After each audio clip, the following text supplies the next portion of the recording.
short introduction. Thank you.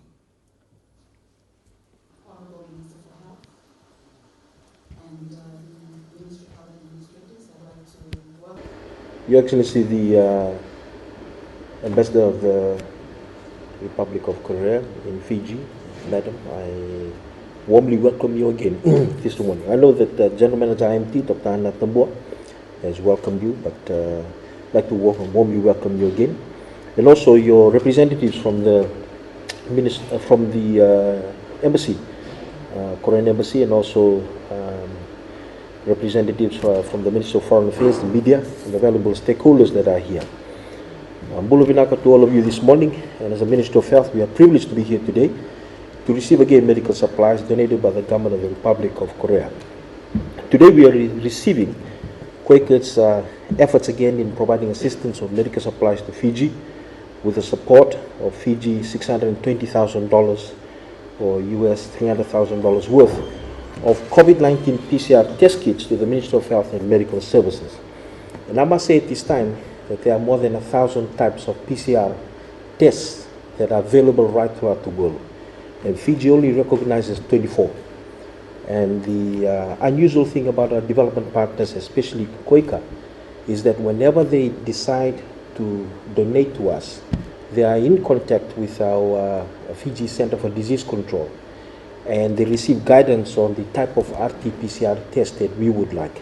And also I'd like to say at this stage that last week WHO assessed our compliance to COVID-19 testing, and they've assessed us as having 100% compliance of the highest caliber of testing. So we have very rigid and stringent forms of testing. If we say that somebody is COVID-19 negative, they are truly negative. And if we say they are positive, they are truly positive, because we align ourselves to that type of testing. And we are very grateful that Quaker and the government of Korea does work with us in accepting our guidance before they actually give to us the gifts such as that is available today. This will definitely enhance our testing capability, especially at our borders, at the Fiji Center for Disease Lab in Tamavua. And also want to say at this stage that we are now working with other development partners such as WHO to look at putting a testing lab of Fiji Center for Disease Control in Nandi, and also looking at capability in Lotok Hospital. We know at this stage that nearly 32 million people have had COVID-19 and 1 million deaths. We also know that as of towards the latter end of July and the beginning of August, there was about nearly 1 million cases of COVID-19 every 5 days. In the Western Pacific, 3,900 or nearly 4,000 cases have appeared in the last 24 hours, and a total of 500,000 cases so far. And as I've alluded to, the interval now as we speak is about 1 million cases every 3 days, and which is reduced from initially 5, then 4, and now 3 days. In the Pacific, there were 66 new cases in the last 24 hours, and mainly in Guam, French Polynesia, and CNMI, and also PNG, which is continuing to show ongoing community transmission.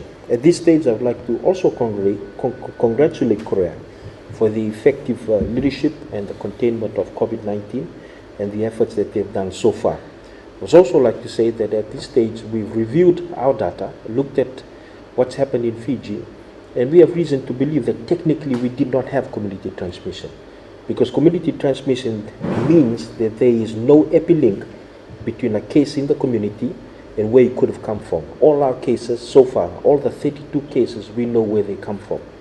And so when we look at that, we are quite pleased that our effective containment efforts and also the support of partners such as Korea and Quaker have enabled us to achieve where we are. Since our first 18 cases before July 6, were International Travel Associated, the 24 cases after July 6 were also International Travel Associated and detected while in mandatory 14-day quarantine in government-designated international border quarantine facilities in Nandi. It's now nearly 160 days since the last community case, and we have done more than 10,000 tests for COVID-19 in Fiji. The measures at the borders have been robust, and the Border Health Unit and other border agents have worked tirelessly to protect everyone beyond these points. I keep on getting remarks and comments from diplomats who have said that the stringent and kind, compassionate, effective border measures that we have are completely different from what they face when they go out of Fiji. And I again take my hat off and I congratulate our frontliners, which are not only Ministry of Health, but everybody in government who's working, our discipline forces, our custom agents, and our staff at the borders.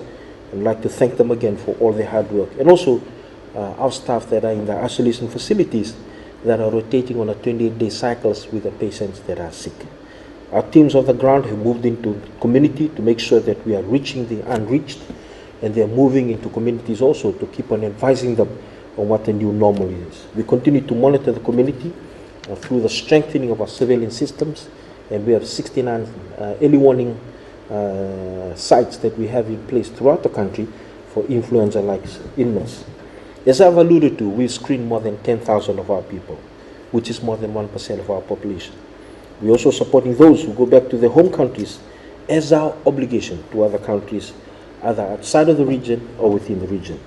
We've also assisted our sister countries in the Pacific as they enter our border, and just last week we had 19 patients come from Tuvalu and are currently in quarantine that are going to receive their secondary level health care in Fiji because the borders have been closed to them elsewhere.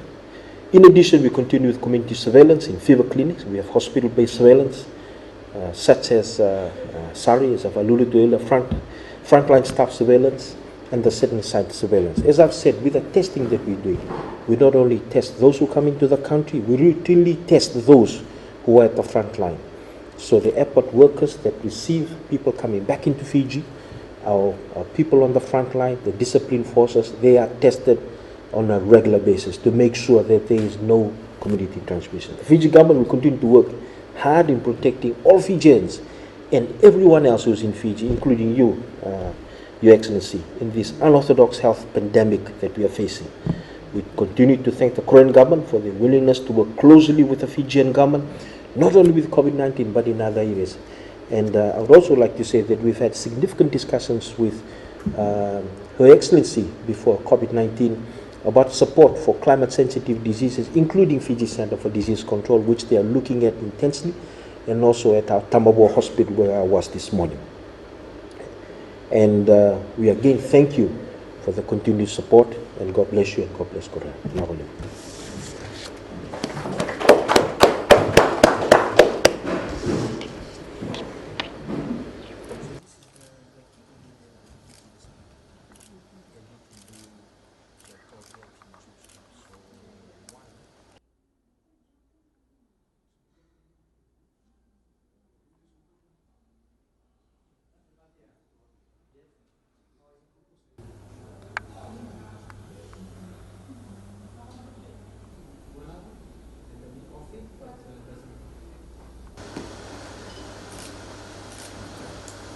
Thank you very much.